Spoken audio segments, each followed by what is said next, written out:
Andor is a Star Wars show, and it's probably the best Star Wars has been in a very long time. I could go on forever about why I love this show so much, but aside from the writing, casting, and filmmaking, one of the things that makes it so great is just how relevant it is. The story follows the titular Cassian Andor as he struggles to live under the regime of the authoritarian Galactic Empire, and gradually goes from a resentful bystander to a rebel committed to bringing the Empire down. It's a show about fascism and how it abuses and sequesters those living under or even within it, and ultimately about why such a system cannot be allowed to exist, and why keep your head down and move along isn't an option. And in a United States that's becoming increasingly more authoritarian and fascist, it's a vitally important message to convey. To start, let's look at how Andor actually depicts the subject of its commentary. Though fascism is famously difficult to describe in entirety, Andor manages to capture its most pertinent aspects with surprising clarity. One of the more repeatedly touched upon motifs is that of compartmentalization. The Empire is almost never seen in its entirety, rather it is shown through the lenses of two Imperials whose similar yet different lives portray life within a fascist regime. One of the characters, Cyril Karn, is a police officer working to track down a fugitive after the deaths of two fellow officers. He wants little more than to preserve peace and order, and genuinely believes that the Empire has the galaxy's best interests in mind, a tale that is continually spun to keep him loyal, and in which he doesn't see past until it all comes crashing down around him.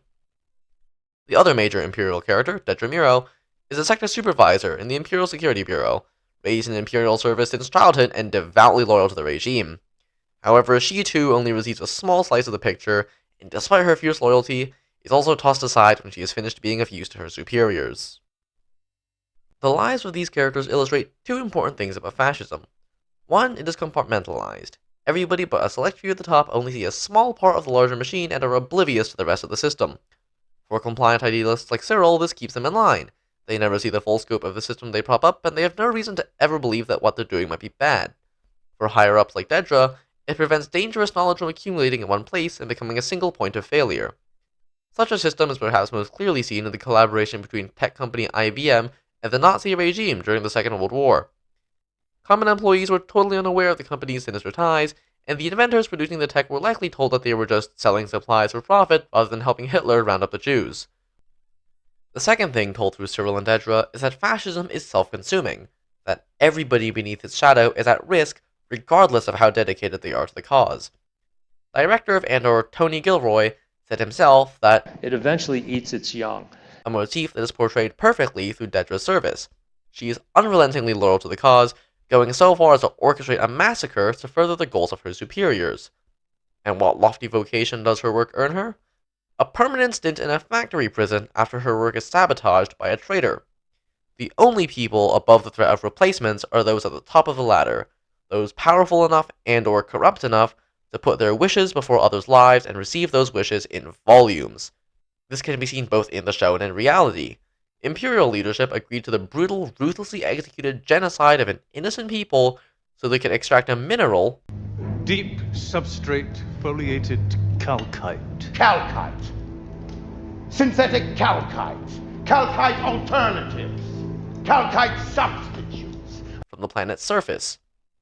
IBM CEO Thomas Watson helped the Nazis commit a similar genocide for the sake of company profits. Both of these parties were unthreatened by the acts that they were perpetrating, so neither saw much issue in carrying them out. Speaking of genocide, another major touchstone of fascist governments is the use of military force to coerce the population and dispel dissent. Fascism is by nature authoritarian, meaning that all power is concentrated in the hands of one person, and all competitors to that person's power or ideals tends to mysteriously vanish. Similar ideas are shown to present themselves within the Empire in Andor. A funeral is stopped when the deceased person's last message criticizes Imperial rule, and more importantly, a peaceful protest of Imperial occupation is met with indiscriminate violence and genocide. The in-universe event, the Gorman Massacre, is modeled significantly after the Tlatelolco Massacre of 1986, in which a student protest in Mexico was enclosed and gunned down by police, military, and special forces units, despite the unarmed nature of the protest. A harrowing report from a journalist intending to document the upcoming Olympic Games recounts the horrors unleashed by the Mexican government forces leading up to and during the massacre, a grim reality that is seen almost beat for beat in the version portrayed in Andor. In both depictions of the massacre, protesters were goaded into entering an enclosable area, whereupon a government sniper fired at his own men to incite a retaliation. From there, troopers blocked all exits and gunned down all who tried to leave, armed insurgent and innocent bystander alike. Both the reporter and Cassian witnessed firsthand the murder of innocents by the attacking force, with a particularly disturbing example occurring when the girl the reporter had met earlier was shot dead before his eyes. Both events share similarities not just in the way they unfolded, but also in their causes.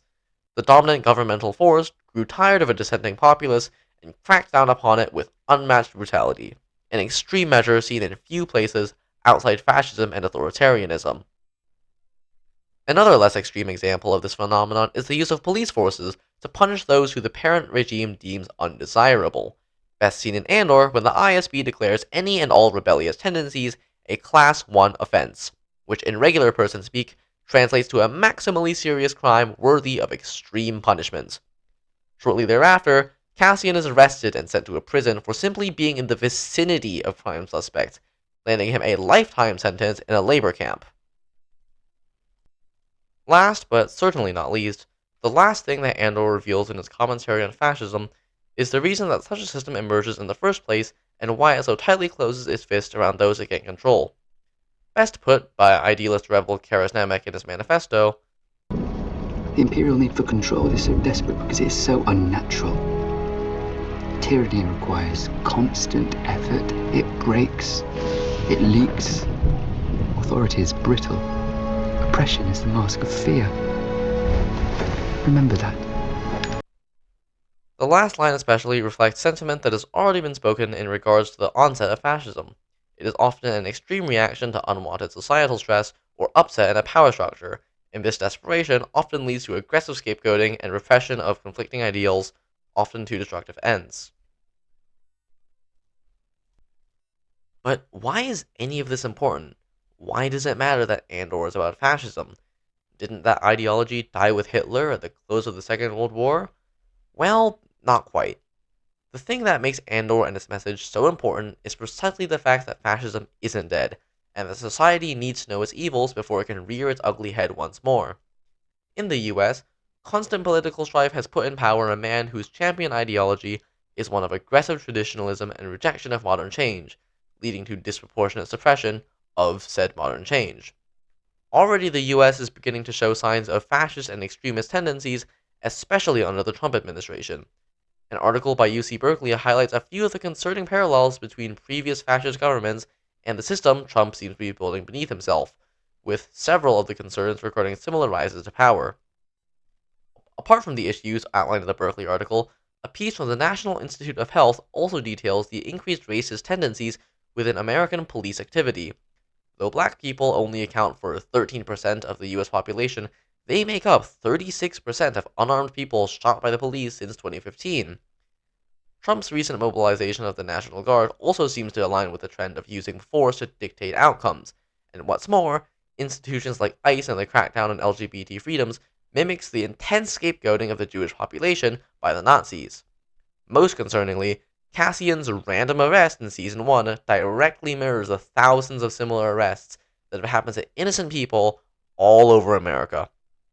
All of this goes to say that in a time where democracy seems to be failing and fascism prevailing, a message like that of Andor serves as a crucial wake-up call to those living under the veiled threat of a return to past evils. In conclusion, Andor conducts a viscerally real depiction of life under fascism and the burdens that such life brings, and urges its viewers to not let such a regime rise again, lest the fictitious hardship it portrays becomes reality. It shows why fascism is not an ideology that can be allowed to prosper, and in the face of a rising threat to democracy in the United States, a show like it with an audience so large is needed now more than ever.